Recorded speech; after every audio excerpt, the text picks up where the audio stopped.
Hello friends, so welcome back to tutorial study learn. मैं आपको करा रहा हूँ केमिस्ट्री ऑफ प्रोटीन्स, जो कि बीएससी सेकंड सेमेस्टर का एक चैप्टर है। तो उसी का हम लोग का नेक्स्ट लेक्चर की बात कर रहे हैं। शायद आपका फिफ्थ लेक्चर ही हो सकता है, आप चेक कर लेना। और बाकी की लिंक आपको डिस्क्रिप्शन में मिल जाएगी, सब देख लेना। वहाँ ने बहुत सारे चैप्टर्स करा दिए, मैथ्स भी करा दी, वो भी आप चेकआउट कर सकते हैं। तो प्रोटीन की आज हम बात करते हैं, प्रोटीन क्या होती है। ठीक है, इससे काफ़ी ज़्यादा क्वेश्चन बनते हैं। प्रोटीन हम समझते हैं। प्रोटीन शब्द उच्च अणुभार वाले, ध्यान रखना। प्रोटीन शब्द ये आपको ओमआर शीट में मैं आपको कराऊंगा, तो टेंशन मत लेना। एमसीक्यू भी मैं आपके कराऊंगा। तो प्रोटीन शब्द उच्च अणुभार वाले नाइट्रोजन युक्त कार्बनिक कंपाउंड है, जो सभी जीव जंतु तथा पौधों में पाए जाते हैं। प्रोटीन शब्द आपका जो आपका मूलधार के द्वारा प्रतिपादित किया गया था। ठीक है, नाम याद रखना किन के द्वारा। ठीक है, ग्रीक शब्द प्रोटियोस को लिखा गया है, जिसका अर्थ होता है to take the first place. Protein polypeptide, peptide से आपको अल्फा, ठीक है, आपको अमीनो एसिड मिलते हैं। अल्फा एल अमीनो एसिड आपको प्राप्त होते हैं। प्रोटीन का अधिभार आपको दे रखा है 10,000 मिलियन तक होता है। सभी प्रोटीन प्रकाश सक्रिय होते हैं। इसके क्लासिफिकेशन के बारे में जानेंगे, इसके गुण के बारे में समझेंगे, इसके प्रोटीन्स के गुण क्या होते हैं। On the basis of molecular structure, किस पे? On the basis of molecular structure पूछा जाता है कि मॉलिकुलर स्ट्रक्चर के बेसिस पर आपको प्रोटीन्स के गुण यहाँ पे बताने हैं।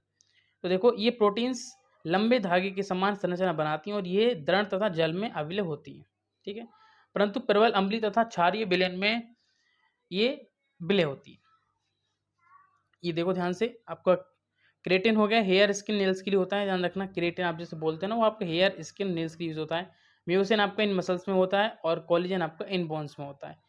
ठीक है, अब ग्लोबुलर प्रोटीन्स, गोलाकार प्रोटीन क्या होती है? ये स्मॉल प्रोटीन होती है तथा ये एक आकृति में गोलाकार होती है, क्योंकि हेप्टाइड चेन आपस में जुड़कर हाइड्रोजन बॉन्ड बनाती है। जैसे आपका एंजाइम हो गया, इंसुलिन हो गया, ये सब बता सकते हैं। अब जानेंगे classification based on physical properties. ठीक है, फिजिकल प्रॉपर्टीज के अनुसार आपकी इसकी क्लासिफिकेशन क्या क्या है। पहली आपकी आती है सिंपल प्रोटीन, ध्यान रखना। पहला आपका निकल कर आता है सिंपल प्रोटीन। ठीक है, पहला है सिंपल प्रोटीन। तो ये वे प्रोटीन होते हैं जो जल अपघटन पर केवल अमीनो एसिड देते हैं। जैसा आपका एल्बुमिन हो गया, ये वाटर में विलय होता है तथा गर्म करने पर अवक्षेपित हो जाता है, तो ये एग तथा सीरम में पाया जाता है। फिर आपका ग्लोबुलिन, ये खनिज अम्ल तथा क्षार में विलय होती है और गर्म करने पर स्कंदित हो जाती है। ये सीरम एंड टिश्यूज में पाई जाती है। फिर आपका ग्लूटामाइन, ये जल में अविलय परंतु तनु अम्ल व क्षार में अविलय होती है। ये व्हीट में पाई जाती है, व्हीट। ठीक है, व्हीट आपको पता है क्या होता है? अनाज। कॉन्जुगेटिव प्रोटीन, नंबर सेकंड है कॉन्जुगेटिव प्रोटीन। ये वे प्रोटीन होते हैं जो कुछ नॉन प्रोटीन अवशेष रखते हैं। ये नॉन प्रोटीन ग्रुप को क्या करते हैं? प्रोस्थेटिक ग्रुप कहते हैं, जिसका अर्थ होता है प्रोटीन विशिष्ट जैविक कार्य को कंट्रोल करना है। प्रोस्थेटिक ग्रुप के आधार पर प्रोटीन्स को पुनः वर्गीकृत किया जा सकता है। ठीक है, तो आपको इतना क्लियर हो गया होगा प्रोटीन के बारे में। आगे चलते हैं, इसके क्या क्या गुण हैं, क्या क्या इसके पार्ट्स हैं। पहला है न्यूक्लियो प्रोटीन, इसमें न्यूक्लिक एसिड पेरोस्टेटिक ग्रुप होता है। सेकंड आपका म्यूकोप्रोटीन, इसमें 4% से अधिक प्रोस्थेटिक ग्रुप या कार्बोहाइड्रेट होता है। तीन आपका ग्लाइकोलो प्रोटीन, इसमें 4% से कम प्रोस्थेटिक ग्रुप कार्बनिक होता है। ठीक है, ये एग के सफेद भाग में पाया जाता है। ये वाला ग्लाइको प्रोटीन एग के जो आपको व्हाइट वाला पार्ट होता है, या योल्क होता है, एक व्हाइट पार्ट होता है, तो उसमें पाया जाता है ये। ठीक है, याद रखना। फोर्थ आपका लिपोप्रोटीन, इसमें प्रोस्थेटिक ग्रुप लिपिड, ठीक है, या फोस्फोग्लाइक्राइड या कोलेस्ट्रॉल होता है। क्रोमोप्रोटीन, इसमें प्रोस्थेटिक ग्रुप रंगीन पदार्थ होता है। ठीक है, 6 नंबर आपका मेल्टोप्रोटीन। ये सबके भाग नहीं पूछे जाते हैं शॉर्ट में, किसके बारे में बताओ। और ये भी पूछ लेते हैं कि किस किस की कितनी प्रोटीन संरचना है, तो आपको ये याद रखना है। मेटलोप्रोटीन, इसमें आपका पेरोस्टेटिक ग्रुप मेटल होता है। फिर आपका फोस्फोप्रोटीन है, इसमें प्रोस्थेटिक ग्रुप फॉस्फोरिक एसिड होता है। फिर आपका, ठीक है, ये आपके डायरेक्ट प्रोटीन के बारे में हो गए। जैसे आपका प्रोटीन हो गया मेटल प्रोटीन, प्रोटीयस हो गया, या पेप्टोन हो गया, या पॉली अमीनो एसिड हो गया, या पेप्टाइड हो गया। ठीक है, फिर अब तक classification on the cytological function. ठीक है, जैसे आपका स्ट्रक्चरल प्रोटीन क्या है आपकी, या सेंट्रेस प्रोटीन क्या है, ब्लड प्रोटीन क्या है। ठीक है, पहले आपका स्ट्रक्चरल प्रोटीन है, इसकी संरचना फाइबर के समान होती है। ठीक है, एक है सेंट्रेसिल प्रोटीन, ये मसल में पाई जाती है। ठीक है, ब्लड प्रोटीन, ये ब्लड में पाई जाती है तथा इसके 3 घटक होते हैं। ठीक, ग्लोबिन है, हीमोग्लोबिन आपका फाइब्रोगिन में। ठीक है, 3 प्रोटीन आपकी। फिर एक स्ट्रक्चर ऑफ प्रोटीन, प्रोटीन में स्ट्रक्चर, ये काफ़ी ज़्यादा पूछा जाता है, इसको ध्यान रखना। पहला है primary structure of protein. Protein की प्राइमरी स्ट्रक्चर निम्न जानकारी प्राप्त होती है। पहला nature of amino acid, protein की एक मॉलिक्यूल में उपस्थित अमीनो एसिड की संख्या और अमीनो एसिड के जुड़ने का क्रम। प्रोटीन की प्राइमरी स्ट्रक्चर सबसे पहले किसने, फ्रेडरिक स्टेंजन ने, ये याद रखना, ओमर शीट में आपका पूछ जाएगा, ठीक है। मैं इंसुलिन ने दी थी, जो 51 अमीनो एसिड से मिलकर बना होता है।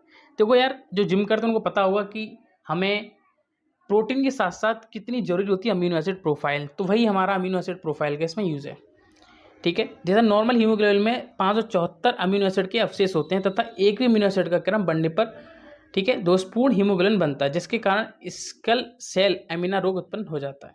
याद रखना कौन सा रोग उत्पन्न हो जाता है, इससे बहुत इंपॉर्टेंट है, ये देखो ध्यान से। फिर सेकेंडरी स्ट्रक्चर ऑफ प्रोटीन, ठीक है, हमने फर्स्ट स्ट्रक्चर पढ़ा था, सेकेंड स्ट्रक्चर प्रोटीन बारे में पढ़ते हैं।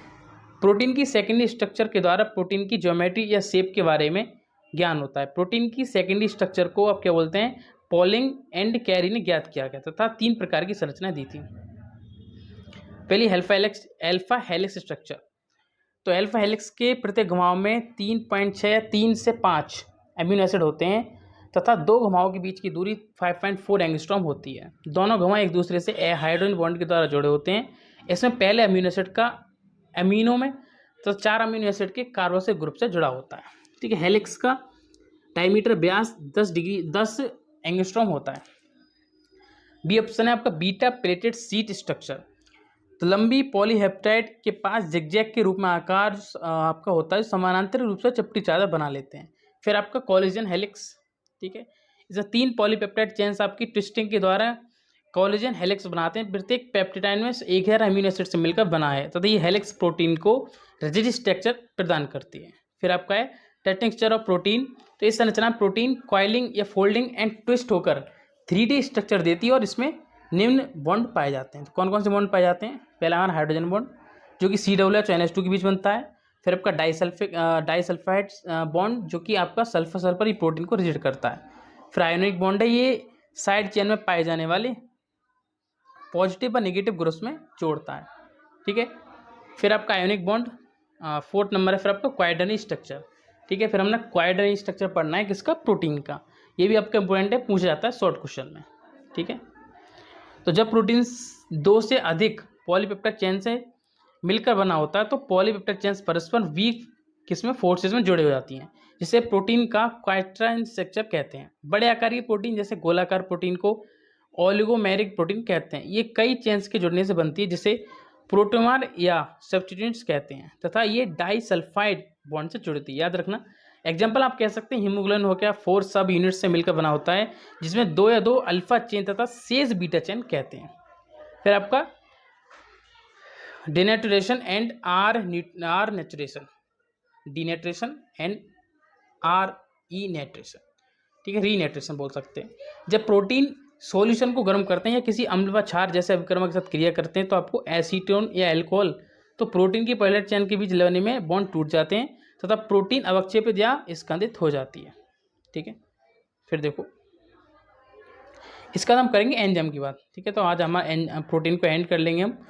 तो इस प्रोसेस में प्रोटीन अपने प्राकृतिक रूप को खो देती है, ये तथा विकृत हो जाती है। इस प्रकार वह प्रोसेस जिसके द्वारा, ये जो मैंने पिंक कलर से लिख रखा है इसको ध्यान से देखना, वह प्रोसेस जिसके द्वारा प्रोटीन के रासायनिक संगठन को परिवर्तित किए बिना इसके भौतिक तथा जैविक गुण, फिजिकल एंड बायोलॉजिकल एक्टिविटी प्रभावित होते हैं, वो क्या होता है, हमारा डीनेचुरेशन कहलाता है। याद रखना, डीनेचुरेशन।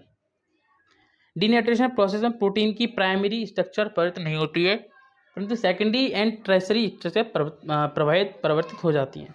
फिर डीनेचुरेशन 2 प्रकार का होता है, जैसे आपका होगा रिवर्सेबल, ठीक है, दूसरा आपको होता है इरिवर्सेबल। तो रिवर्सेबल समझेंगे पहले क्या होता है, जब प्रोटीन अपनी मूल अवस्था को पुनः प्राप्त कर लेता है तो रिवर्सेबल डीनेचुरेशन को रीनेचुरेशन कहते हैं तथा ये डीनेचुरेशन के विपरीत अभिक्रिया है, इसमें प्रोटीन की क्रियात्मक सक्रियता अपरिवर्तित रहती है, ठीक है। एग्जाम्पल आप पढ़ लेना। फिर देखें इरिवर्सेबल, तो एग को गर्म करना और मिल्क से कर्ड या आपका मक्खन जो होता है उसको निकालना। मेथड्स ऑफ डीनेचुरेशन क्या होता है, 70 डिग्री सेल्सियस से ऊपर गर्म करने पर, अत्यधिक ठंडा करने पर, तेजी से हिलाने पर और प्रबल अम्ल एंड प्रबल क्षार के द्वारा, एल्कोहल के द्वारा, पीएच में चेंज के द्वारा हम क्या करते हैं, डीनेचुरेशन को प्रोटीन का डीनेचुरेशन करते हैं। टेस्ट फॉर प्रोटीन कौन सा होता है, ब्यूरेट टेस्ट होता है। ये प्रोटीन प्लस CuSO4 से मिलकर आपको पर्पल कलर देता है। फिर आपको नाइट्रोजन टेस्ट होता है, इसमें क्या करता है, protein nitrogen blue to red colour हमें प्राप्त होता है। थर्ड आपका सेंथोफेरिक टेस्ट, ठीक है, जो कि प्रोटीन कंसंट्रेशन HNO3 के मध्य होता है। फिर आपका मिलोन टेस्ट, ये सब टेस्ट आपके पूछे जाते हैं, तो इसको तैयार कर लें ध्यान से। ये मैं लिख रखा है कि किसके बीच होता है, जैसे कि हम प्रोटीन प्लस मिलन रिएजेंट को वाइट पीपीटी चेंज आपको रेड पीपीटी में चेंज हो जाता है, ठीक है। फिर आपका हेलर टेस्ट यूरिन में एल्बुमिन को पहचान कराने में परीक्षण किया जाता है, ठीक है। आपके जो लैब्स वगैरह उनमें यूज़ किया जाता है। प्रोटीन प्लस कंसनट्रेंट HNO3 के माध्यम से वाइट पीपीटी प्राप्त होता है, ठीक है। तो अभी के लिए इतना ही। नेक्स्ट लेक्चर नेक्स्ट एंजाइम के बारे में पढ़ेंगे, फिर हम 2 या 3 वीडियो हम चैप्टर कंप्लीट कर लेंगे। So thanks for watching this video, and अगर आपको वीडियो पसंद आई तो चैनल को